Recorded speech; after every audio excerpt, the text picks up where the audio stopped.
자, TAT 2급 37회 기출문제 풀이입니다. 자, 인사급여 관련 프로세스 풀이고요. 자, 1번 문제부터 보도록 하겠습니다. 자, 가족관계 증명서에 의한 사원 등록 문제고요. 자, 자료 설명이 있습니다. 그리고 하단에 가족관계 증명서가 있는데 일단 가족관계 증명서부터 한번 보도록 할게요. 자, 본인은 임규영 씨고요. 자, 성별은 남자입니다.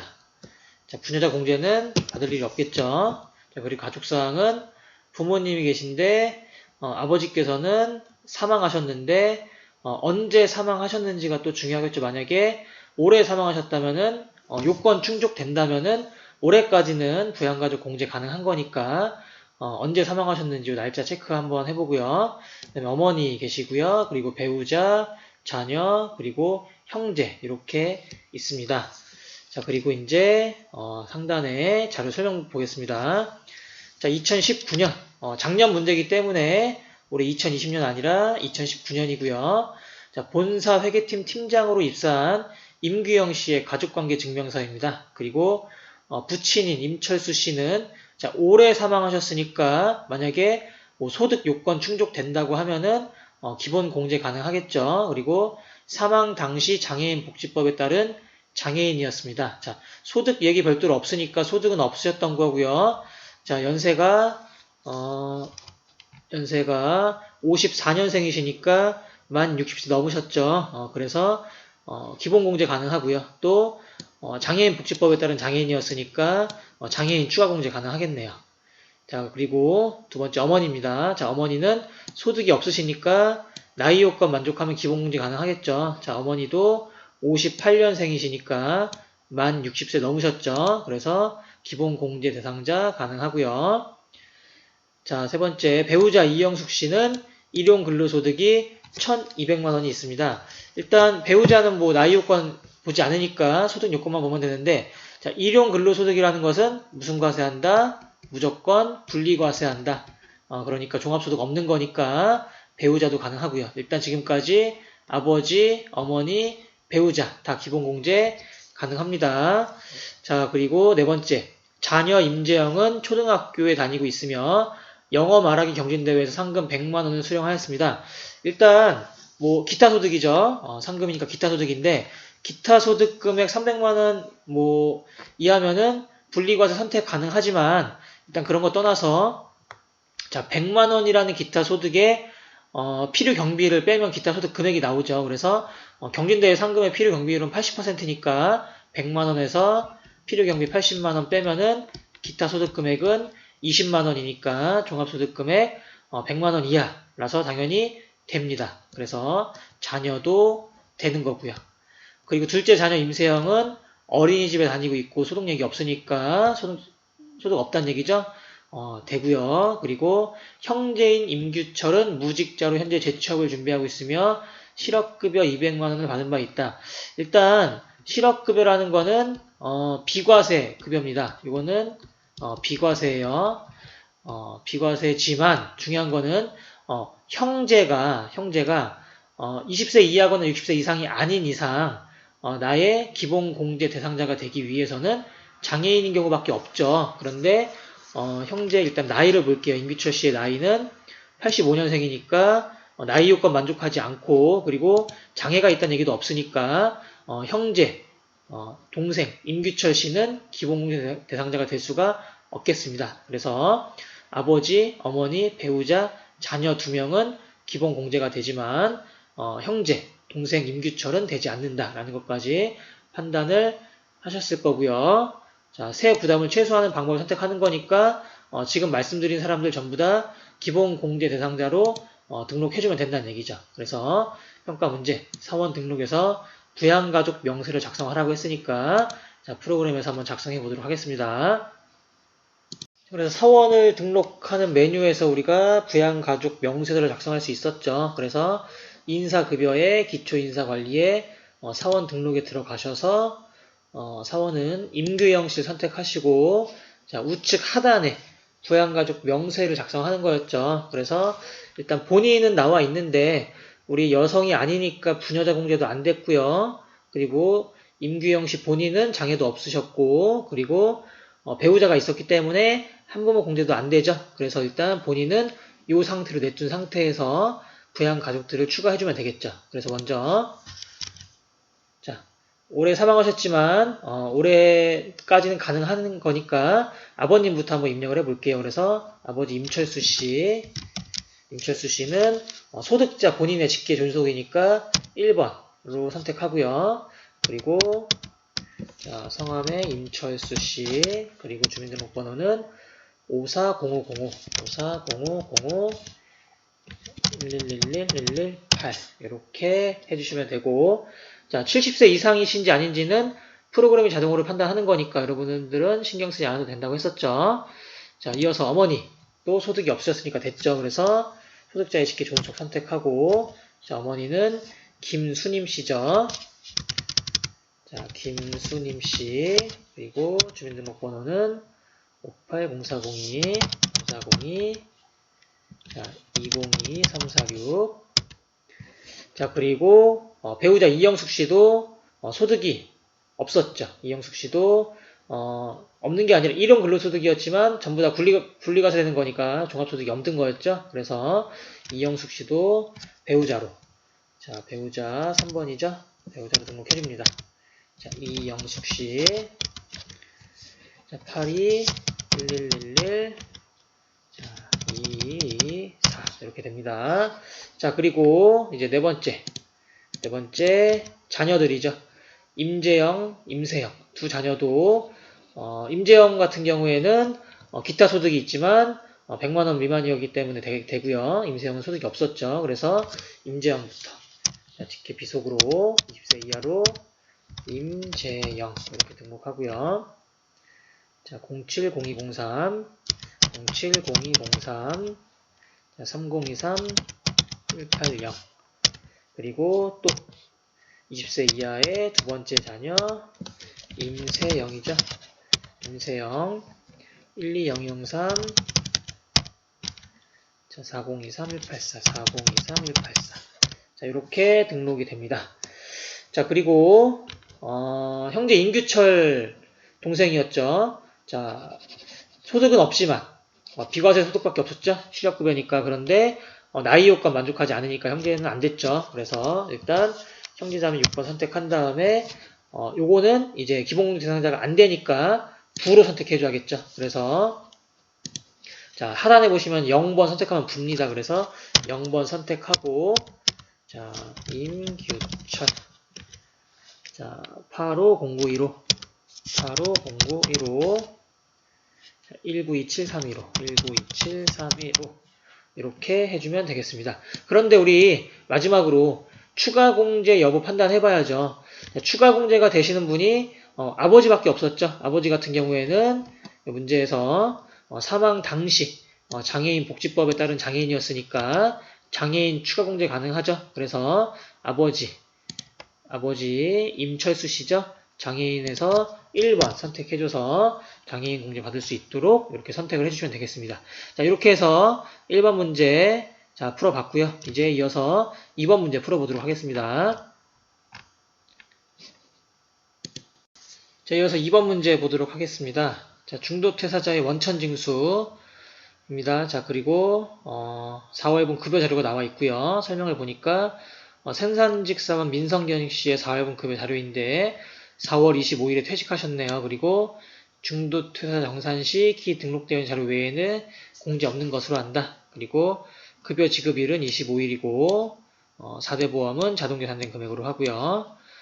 민성경 씨의 퇴사일 입력하라고 하고 급여 자료 입력하면서 중도퇴직자 정산 버튼 이용해서 중도퇴사자 정산 내역을 급여 자료에 반영하고 마지막으로 원천징수 이행상황 신고서 작성하는 걸로 마무리되는 건데 좀 복잡해 보이지만 지난 회차에서 했던 급여 자료 입력에서 한 가지만 더 해주면 됩니다. 아무래도 중도퇴사하신 분이다 보니까 이 작업만 추가해주면 됩니다. 바로 입력하면서 한번 진행해 볼게요. 일단 지난 회차 같은 경우에는 급여 자료 입력만 하는 거니까 바로 여기 급여 자료 입력에 들어와서 우리가 진행을 했었는데 지금 같은 경우에는 일단 퇴사를 하셨으니까 퇴사일을 먼저 입력을 하셔야 됩니다. 그래서 퇴사일 같은 경우에는 사원 등록하는 메뉴에서 여기 사원 등록 메뉴에서 민성경씨였죠. 민성경씨 선택을 하면은 이제 우측이 활성화가 되는데 이 우측에서 20번 여기 퇴사 연월일을 입력하고서 시작을 하셔야 됩니다. 그래서 퇴사일은 2019년 4월 25일이었으니까 여기에 퇴사일 입력하신 상태에서 진행을 해야지 중도 퇴사자 정산이 가능하다는 거 기억하시면서 자 어렵지 않죠. 이거는 메뉴 종료하고 급여 자료 입력 한번 들어가 볼게요. 자 급여 자료 입력 들어가서 일단 여기에 있는 이제 수당 항목을 등록을 해야 하는데 수당 항목을 등록하려면은 여기를 먼저 쳐서 내려오지 말고 여기부터 하라고 했죠. 그래서 수당 공제 등록을 들어가시는데 이미 수당이 다 등록이 되어 있을 겁니다. 우리가 지금 입력해야 될 게 직책수당, 연장근로수당인데 이런 식으로 다 이제 등록이 되어 있어요. 가족수당, 월차수당도 다 등록되어 있죠. 그렇다는 얘기는 우리는 들어가서 입력만 하면 된다는 얘기죠. 그래서 그리고 이 문제에서도 수당 등록하라는 얘기가 없으니까 바로 그냥 입력만 하시면 됩니다. 대신에 입력하실 때 구분은 1. 급여로 선택해서 입력을 하셔야 된다는 거 기억하시고요. 자, 바로 한번 들어가 볼게요. 자, 4월달 급여였죠. 그리고 구분은 자, 1번 급여 선택이었죠. 그리고 지급일은 2019년 4월 25일 하니까 자, 우리가 사원 등록에서 민성경 씨를 퇴사일을 입력했기 때문에 이렇게 중도 퇴사자라고 이렇게 파란색으로 바뀌신 거 보이시죠?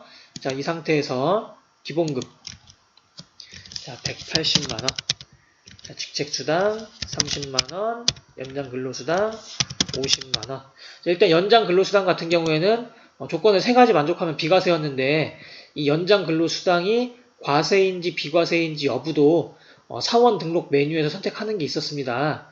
자, 우리가 지금 그걸 문제를 풀어보지 않아서 아직 보진 못했는데 민성경 씨 보시면은 여기서 이제 18번 생산직 여부 선택하는 거 있고 생산직은 지금 1여로 되어 있는데 생산직 근로자의 연장 근로 비과세는 불어되어 있죠. 이거는 여기에서 기본값으로 입력해 놓은 거니까 바꾸라는 얘기가 나오기 전까지는 바꾸지 않는 게 좋아요. 바꾸지 말아야 된다는 얘기죠. 그래서 지금 같은 경우는 비과세에 부로 체크되어 있기 때문에 여기에 과세 급여에 반영이 되는 거죠. 만약에 문제에서 생산직 근로자이면서 연장근로수당은 비과세 요건을 충족한다 그러면은 이것을 여로 바꿔줘야 된다는 얘기죠. 여로 바꾸면은 여기에서 비과세 집계가 되겠죠. 근데 이번 문제에선 그런 얘기 없었으니까 그냥 요대로 진행하는 겁니다. 자, 그리고 가족수당은 10만원, 월차수당 6만원, 자가운전 모족은 20만원 이렇게 해가지고 급여자료 입력했고요. 자, 중도 퇴사하다 보니까 건강보험료라든가 이런 4대 보험도 정산이 돼야겠죠. 그래서 공제 항목 보니까 건강보험료는 마이너스 46,320원 환급된다는 얘기죠. 자, 그리고 장기요양보험료는 2,950원 이렇게 입력하시면 됩니다. 그런데 자, 우리가 자, 장기요양보험료 정산하고 소득세 칸으로 내려오니까 금액을 쓰는 게 아니라 이런 연말 정산 탭이 떠요. 중도 퇴사하는 거니까 나중에 연말 정산에 이게 반영이 되기 위해서 자동으로 뜨는 건데 여기에서 그냥 반영만 눌러주시면 됩니다. 하단에 반영만 이렇게 눌러주시면 됩니다. 그러면은 소득세와 지방소득세가 퇴사하는 시점에서 계산이 돼가지고 정산이 된다는 얘기고 이게 만약에 안 뜬다 그러면은 상단에 중도 퇴사자 정산이란 메뉴가 있습니다. 이거 누르시고 똑같은 작업을 실행하셔도 결과는 똑같습니다. 그러니까 항상 중도 퇴사자는 연말 정산을 미리 하는 거라고 생각을 하고 요거 꼭 눌러야 된다는 거 기억을 하셨으면 좋겠습니다. 중도 퇴사자는 그래서 반영 아까 했지만 또 한번 눌러서 이렇게 나오면 되겠습니다. 그래서 자 2번 급여 자료 입력했고요. 중도 퇴직자 정산 버튼을 이용해서 중도 퇴사자의 정산 내역을 급여 자료에 반영했죠. 그렇죠. 그리고 마지막 3번으로 원천징수 이행 상황 신고서를 또 작성하라고 했으니까 자 마지막으로 메뉴 가셔서 원천징수 이행 상황 신고서 들어가셔서 지금 4월분 급여였죠. 그래서 4월부터 4월 지급도 4월부터 4월 해서 내려오니까 중도 퇴사하는 사람의 원천징수 한 내용도 여기 반영이 됐으니까 이 상태에서 저장만 하고 추가적으로 더 할 건 없고 저장만 하고 나오시면 되겠습니다.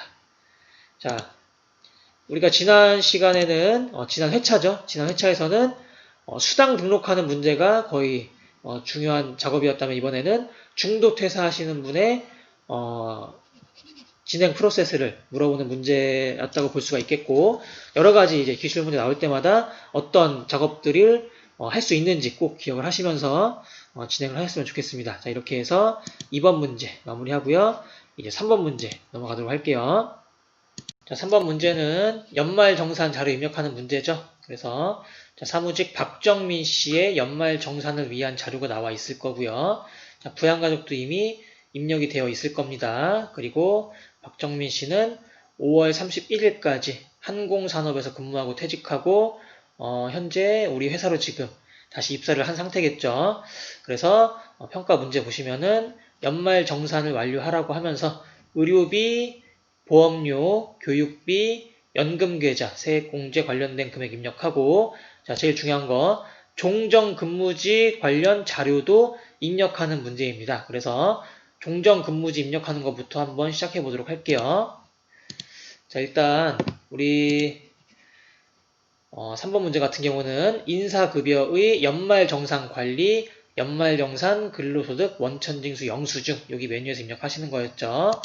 들어오시는데, 자, 여기서 일단 사원을 불러와야겠죠. 자, F2 누르셔서 박정민 씨 선택합니다. 그러면은 박정민 씨의 연말정산 자료 입력할 수 있는 칸이 활성화가 되는데, 일단 박정민 씨는 5월 달까지 다른 회사에서 근무하시다가 우리 회사로 넘어오신 거죠. 그래서 소득 명세에 가셔서 전에 있던 근무지의 자료를 같이 불러와야 연말정산에서 합쳐질 수가 있겠죠. 그래서 전 근무지 자료 입력해야 하는데, 전 근무지 자료는 요 상단에 보시면은 종전 근무지 입력이라는 메뉴가 있습니다. 여기 종전 근무지 입력 누르시면은, 자, 이렇게 맨 오른쪽에 종전 근무지 자료 입력할 수 있도록 활성화가 되는데, 여기에다가 우리 자료에서 주어진 자, 종전 근무지 자료를 입력해 주시면 되겠습니다. 지금 자, 한공산업이라는 곳에서 1월 1일부터 5월 31일까지 근무하셨죠. 자, 이 내용 입력하시면 되는 겁니다. 자, 일단 근무처명은 주 한공산업, 자, 사업자 등록번호 127-81-34-653, 그리고 자, 급여는 자, 1,800만원 수령하셨네요. 1,800만원. 그리고 상여금도 300만원 수령하셨고요. 자, 그리고 쭉 내려오시다 보면은 이제 전 근무지에서 퇴사하실 때 정산 한번 하셨겠죠. 우리 이번 문제에서 우리가 우리 회사 퇴사하시는 분 정산했던 것처럼. 그래서 납부한 세액은 22만원이지만 정산 결과 7만원 다시 환급했으니까 결론적으로는 그 회사에서 15만원만큼 소득세 납부한 거라고 볼 수가 있겠죠. 그래서 자, 이거 조심하셔야 돼요. 22만원 쓰는 게 아니라 15만원 쓰는 겁니다. 결정세액으로. 자, 그래서 쭉 내려오시다 보면은 소득세라고 보이는 곳에서 15만원, 그리고 지방소득 10%만큼 있겠죠. 그래서 여기 15,000원 돼 있는 거 요 밑에다가 15,000원 하시면 되겠습니다. 그리고 다가 아니라 가장 밑에 보시면 또 여기 사회보험 낸 것도 여기다 입력을 하셔야 됩니다. 그래서 국민연금 54만원, 자, 국민연금 54만원, 그리고 건강보험료 36만 7,200원, 건강보험료 36만 7,200원, 그리고 장기요양보험료 3만 1,240원, 3만 1,240원, 그리고 고용보험료 7만 8,000원, 7만 8,000원, 이렇게 입력하시면은 이제 전 근무지 자료가 입력이 완료가 된 거고요. 이제 이것과 합해져가지고 이번 연도에 우리 회사에서 이제 6월달부터 일하셨으니까 연말 정산이 되는 거라고 볼 수가 있겠죠. 아시겠죠? 이렇게 전 근무지 자료 입력하시는 거 잘 기억하시고 이어서 문제 한번 풀어보도록 할게요. 1번, 자, 의료비 세액공제는 의료비 탭에서 입력합니다. 자, 그리고 국세청 자료는 한 건으로 집계해서 입력합니다. 그래서 의료비 자료부터 봐야겠죠, 일단. 의료비 자료는 자, 여기 있네요. 의료비 자료는 박성준. 자, 자녀겠죠? 자녀고요. 의료비 어차피 뭐 나이 요건, 소득 요건 보지 않으니까 그냥 입력해주면 되는 건데 중요한 거는 안경 구입비 같은 경우에는 70만원 지출했지만 50만원 한도로밖에 공제 안 되는 거죠. 그래서 의료비 지출액은 275만원이 아니라 20만원 차감한 255만원만 입력해 주셔야 됩니다. 그래서 자, 의료비 세액 공제, 의료비 탭에서 입력하라고 했죠. 자, 의료비 탭으로 가신 다음에 자, 부양가족 우리 박성준이었죠. 그래서 박성준 직계 비속 선택하고서 자, 우리 한 건으로 하라고 했죠. 한 건의 지급액은 255만원. 그리고 나머지는 이 상태로 놔두면 되겠습니다. 아시겠죠? 자, 이렇게 하면은 의료비 세액 공제 이제 입력이 된 거고요. 자, 그 다음 문제 좀 왔다 갔다 하시더라도 자, 이해해 주세요. 두 번째, 보험료 세액 공제 입력합니다. 보험료. 자, 일단 보험료 세액 공제를 받기 위해서는 나이 요건이랑 소득 요건을 다 만족해야 되죠. 그래서 일단 본인은 당연히 될 거고요. 자, 배우자 소득 없으니까 되겠죠. 배우자 나이 요건 따지지 않으니까. 그리고 직계 비속 박성준에 대한 보험료도 되겠네요. 소득이 없으니까. 그리고 직계 존속 최순영 씨인데 장애인 복지법에 의한 장애인이며 사업소득 금액이 200만원 있습니다. 일단 장애인이라 하더라도 사업소득 금액, 종합소득 금액이 100만원 초과하니까 기본 공제가 안 되겠죠. 기본 공제가 안 되는 거 기억하시고요. 그리고 보험료 공제도 안 되겠죠. 그래서 자, 그러면은 우리 박정민 본인, 신수연 배우자, 직계 비속 박성준 것만 될 거라고 생각을 하고 자, 한번 자료를 볼게요. 자, 박정민 본인 건이네. 본인 거. 보장성 보험이죠, 지금. 박정민. 그리고 배우자 신수연 씨에 대해서는 저축성 보험이 있는데, 저축성 보험은 당연히 세액공제 적용이 안 되죠. 그래서, 요거는 안 되는 거고, 요것만 된다고 보시고, 요것만 입력하시면 되겠죠. 그래서, 자, 보험료 세액공제는 소득공제 탭에서 입력하라고 했습니다. 그래서, 자, 소득공제 탭으로 갑니다. 소득공제 탭으로 가서 박정민 본인에 대해서 보장성 보험료 얼마였죠? 120만원 납부한 것만 써주시면 됩니다. 그리고 배우자에 대한 건 저축성 보험이었으니까 입력할 필요가 없겠죠. 자, 여기까지 되셨죠? 자, 이어서 교육비 세액공제, 소득공제 탭에서 입력해 보도록 하겠습니다. 일단 교육비 같은 경우에는 나이 요건 따지지 않고 소득 요건만 따지는데 자, 배우자, 직계 비속 다 소득 없으니까 되겠죠. 그런데 이제 직계 존속의 교육비 같은 경우에는 무조건 안 되죠. 그런데 유일하게 장애인 특수 교육비는 가능하고 지금 어머니 같은 경우에는 사업소득 금액이 200만원이 있기 때문에 기본 공제가 되지 않았지만 장애인 특수 교육비만 유일하게 받을 수 있습니다. 자, 장애인 특수 교육비는 소득 요건, 나이 요건 다 따지지 않습니다. 잘 기억하세요. 그래서 혹시라도 어머니에 대한 장애인 특수교육비가 지출된 게 있다면은 세액공제 가능하니까 소득공제 탭에다가 입력을 해주셔야 된다는 거 기억하시면서 자, 한번 교육비 영수증 볼게요. 자, 장애인 특수교육비 납입 증명서가 있네요. 자, 어머니에 대한 거고요. 자, 총 180만원 지출했네요. 그래서 아까 말씀드린 것처럼 어머니는 기본공제 대상자가 아니지만 장애인 특수교육비는 공제가 가능하니까 요거 소득공제 탭에다가 입력해 보도록 하겠습니다. 자, 소득공제 탭에서 자, 어머니 최순영 씨고요. 자, 교육비가 여기 있네요. 그래서 일반으로 하면 안 되죠. 일반이 아니라 여기 장애인 특수교육비 여기에다가 180만원 입력하시면 되겠습니다. 자, 이렇게 하시면은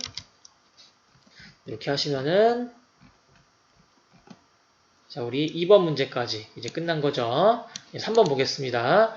연금계좌 세액공제는 정산명세. 연금계좌 세액공제는 여기 정산명세 탭에서 입력하라고 했는데 일단 연금계좌 세액공제 입력하기 전에 짚고 넘어가야 될 거. 연금은 무조건 누구 것만 된다? 본인 것만 된다. 그래서 혹시라도 뭐 신수연 씨라든가 최순영 씨 관련된 자료 나오면은 입력할 필요 없는 거니까 그거 기억하시면서 한번 연금 계좌 세액공제 관련된 증명 서류는 자 신수연 씨네요. 본인 거 아니죠? 그럼 이거는 볼 필요도 없다는 얘기죠. 이건 입력하지 않습니다. 자, 그래서 자, 우리 문제 다시 볼게요. 자, 의료비 했고요. 보험료 했고요. 교육비 했고요. 연금계좌 했고요. 전 근무지 자료도 소득공제 명세에서 입력했죠. 자, 이렇게 해서 문제 3번까지 다 끝나게 됐습니다. 자, 37회 기출문제는 이쯤에서 마무리하도록 하겠습니다. 수고하셨습니다.